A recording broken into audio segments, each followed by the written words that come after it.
Olá, veja os destaques de hoje no Ubra Notícias. 200 quilos de maconha foram apreendidos pela Polícia Rodoviária Federal. A droga foi encontrada dentro de um caminhão. O governo federal anuncia 1,3 bilhão em créditos de ressarcimento aos gaúchos. E ainda, prejuízo do comércio gaúcho é estimado em mais de 3,3 bilhões de reais. É agora no Ubra Notícias.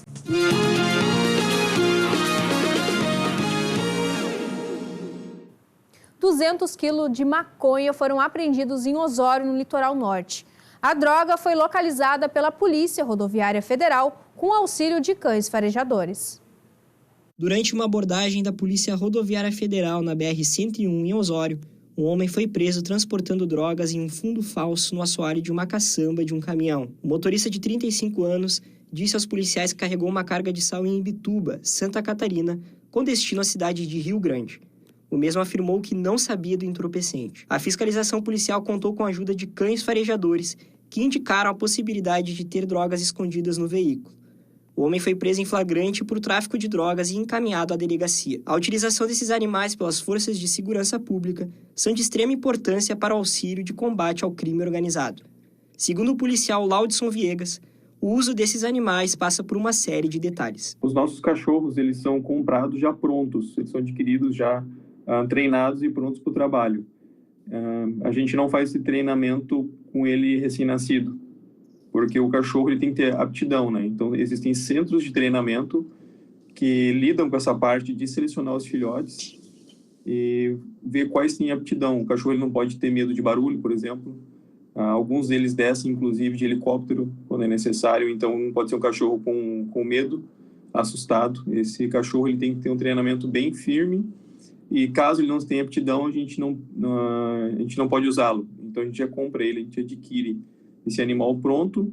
E o que os nossos policiais fazem, eles fazem a manutenção. Eles continuam o treinamento que ele passou lá no centro privado. Esse cachorro, ele mantém o treinamento para não esfriar, né? Para manter sempre ali em dia. Para quando for necessário, por exemplo, nessa fiscalização desse caminhão, o animal ter as condições ali de fazer essa fiscalização sem ter nenhum tipo de problema. Nessa quarta-feira foram divulgados os indicadores criminais referentes a junho. O mês terminou com redução de 35% de vítimas de homicídio em comparação com o mesmo período do ano passado. Em 2024, foram registradas 85 mortes, enquanto no ano passado foram 131 ocorrências do tipo. Os latrocínios também tiveram uma redução de 66,7%. A violência contra a mulher continua diminuindo no Rio Grande do Sul. Em junho deste ano, 2 mulheres foram mortas. Esse número é 78% menor que o do mesmo período de 2023, que registrou 9 vítimas. Os crimes contra o patrimônio seguem caindo. Em junho, os roubos de veículos reduziram em 55,5%, com 133 casos em 2024, enquanto em 2023 foram 299. Já os roubos a pedestre diminuíram 53%. Os dados foram divulgados pela Secretaria da Segurança Pública nesta quarta-feira. No final do evento, o governador do estado, Eduardo Leite, comentou sobre a criminalidade no período das enchentes. Durante a crise, em maio, algumas pessoas sugeriram que talvez fosse o caso de o Rio Grande do Sul pedir garantia da lei da ordem, a GLO, com a segurança pública sendo assumida pelas Forças Armadas, porque o Estado enfrentaria grandes dificuldades. Nós insistimos que isso não seria necessário. Nós temos capacidade para poder garantir segurança pública. E se revela uma estratégia, uma decisão acertada. Isso não significa que nós não reconheçamos que precisávamos de apoio. Recebemos muito apoio, valioso apoio de vários estados com forças de segurança que estão acostumadas a atuar nas ruas, né? Com as polícias daqueles estados que estão já atuando nesses estados, atuando sob a coordenação da nossa Força de Segurança Pública. E a gente observou no início da crise de maio alguns episódios de saques, mas que imediatamente houve atuação para que se rompesse a possibilidade de aquilo se tornar algo contínuo, e os indicadores de maio e de junho, que aí já é fora, né, do momento mais crítico da calamidade, mostram redução da criminalidade. Então, o Estado tem o domínio, garante a ordem, o que não quer dizer que a gente não tenha problemas pontuais, mas atua com força, com fôlego para reprimir o crime e não permitir, essa é a ordem dada, né, não permitir que criminosos utilizem a fragilidade de determinadas comunidades ou localidades como oportunidade para se instalarem ou chegar nesses locais. O governo federal anunciou 1,3 bilhão em créditos de ressarcimento aos gaúchos. Vamos conferir agora como foi a coletiva. O governo federal, juntamente com a Receita Federal, anunciou nesta quarta-feira o pagamento de 1,3 bilhão de reais em créditos de ressarcimento aos gaúchos. Por uma iniciativa importante do governo federal, a Receita fez uma ação de análise antecipada da possibilidade da liberação de crédito solicitado pelas empresas do Rio Grande do Sul.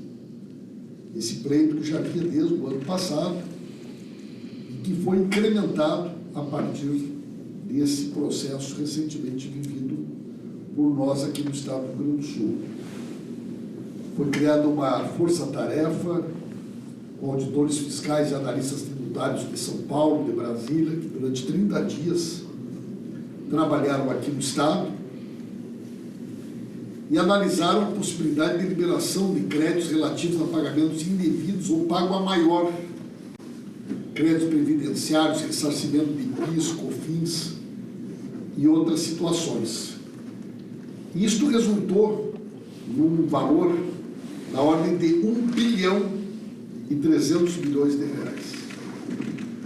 O que nós estamos antecipando aqui hoje para vocês é o anúncio de que a Receita Federal vai liberar, num cronograma que nós vamos apresentar para vocês, que envolve julho, agosto, basicamente julho e agosto, nós vamos antecipar o ressarcimento de um recurso que poderia demorar aí 3 anos, 4 anos para as empresas poderem ter acesso, de 1,3 bilhão, 1 bilhão e 300 milhões de reais para as empresas do Rio Grande do Sul.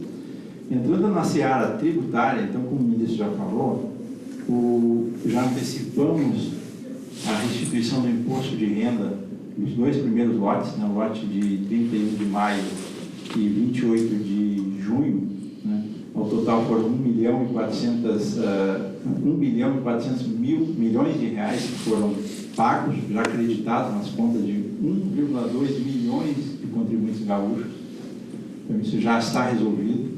E agora estamos tratando das pessoas jurídicas, das empresas. Então, logo resolvemos a questão das pessoas físicas, passamos a tratar dos créditos das pessoas jurídicas. Eu acho que vale dizer para vocês como é que funciona esse processo, para vocês entenderem, até para trabalhar melhor essa divulgação.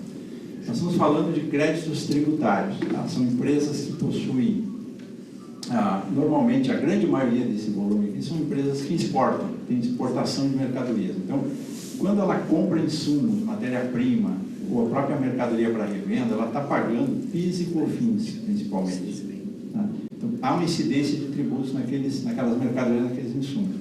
Quando ela faz uma exportação, nós não exportamos tributo, essa é uma meta do governo, de própria determinação constitucional, há a obrigação do Estado brasileiro ressarcir as empresas, devolver esse imposto que foi pago nessa matéria-prima, nesse insumo ou nessa mercadoria que ela adquiriu. Então a empresa calcula tudo isso e apresenta um pedido de ressarcimento para a Receita Federal. Isso é um padrão que se faz, as empresas que têm esse tipo de creditamento fazem isso periodicamente. Existem outros créditos que estão sendo inseridos aqui, como são os pagamentos a maior ou indevidos, né, que também cabe o pedido de restituição, e contribuições previdenciárias, principalmente de empresas que prestam serviço para a ordem pública, né, que há uma retenção, e muitas vezes a retenção é superior ao necessário. Então, essa diferença também é objeto de pedido de ressarcimento. Esses pedidos entram no procedimento nosso, e aí tem 3 tratamentos para esses pedidos. Então, a empresa tem crédito, ok. Ela formaliza um pedido chamado PERDECOMP, pedido de restituições de ressarcimento e declaração de compensação.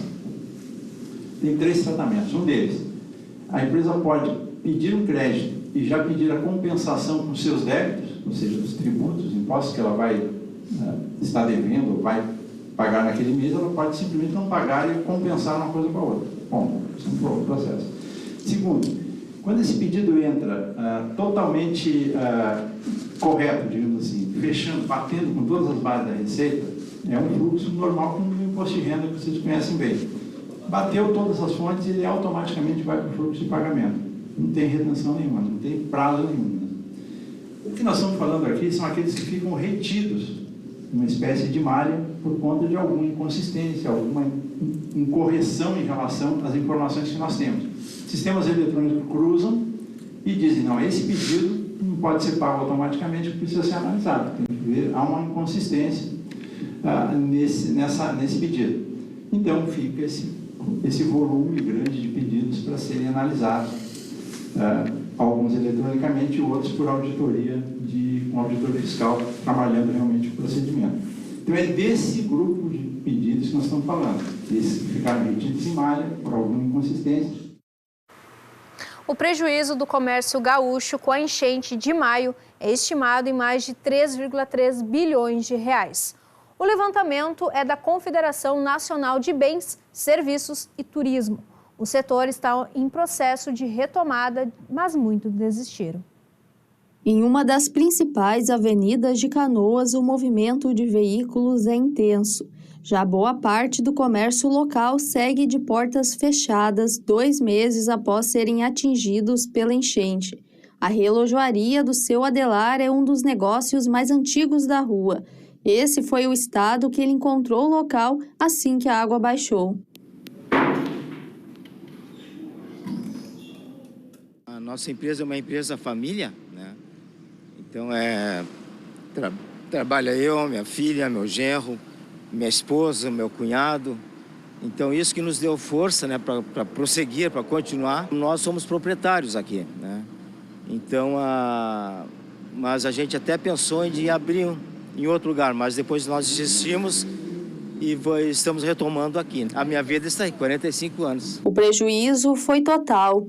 Foi mais de 1 mês de limpeza para somente nesta semana reabrir a loja. Nós não imaginávamos que uma enchente causasse tanta destruição. Fizemos toda a limpeza e todos na parte física da loja, né? Como eu perdi 100% de vitrines, balcões, e tivemos que comprar tudo novamente, né? E estamos agora iniciando. Os prejuízos deixados pela enchente ultrapassam os 3,3 bilhões de reais no comércio gaúcho, segundo a Confederação Nacional do Comércio de Bens, Serviços e Turismo. Só que as perdas vão muito além. As sequelas da inundação deixam o receio. Muitos comerciantes desistem. E placas como aquela ali de aluga se tornam muito comuns de serem vistas. Só os grandes comércios, né, de grandes redes aí já abriram, mas os comércios locais, assim, eu não vi ninguém mais abrindo. Estou até receoso de que eles realmente não voltem. Pessoas, né, do nosso convívio disseram que entregaram, não voltam. Uma outra loja grande de rede também entregou ponto. Tem bem pouca gente voltando para o lugar. O Daniel cogitou desistir, mas com o auxílio dos funcionários conseguiu organizar a loja em tempo recorde. As marcas da enchente ainda estão presentes nas paredes e nos balcões que precisaram ser improvisados. Bem no início a gente passa pela cabeça, com certeza, né? Mas daí a gente vê tudo que tem envolvido, vê, né?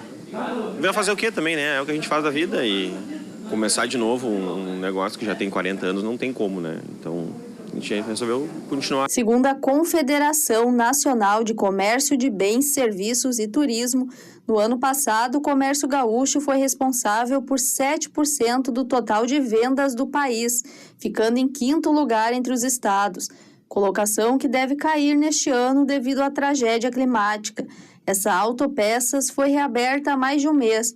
Mas o movimento não é como antes. Não voltou ainda para como era antes, mas a gente está num crescimento aí, dia a dia, semana a semana, mês a mês, a gente vem crescendo sempre. No caso, não estamos ao normal ainda, mas acredito que logo a gente já vai estar trabalhando normal. Nossa força de trabalho, que antes era para limpar, para organizar, agora está praticamente distribuída nas funções normais, né? Logo mais às 9h tem o Jornal da Cultura com as informações do Brasil e do mundo. O Ubra Notícias termina aqui. A gente se vê na próxima edição. Até lá!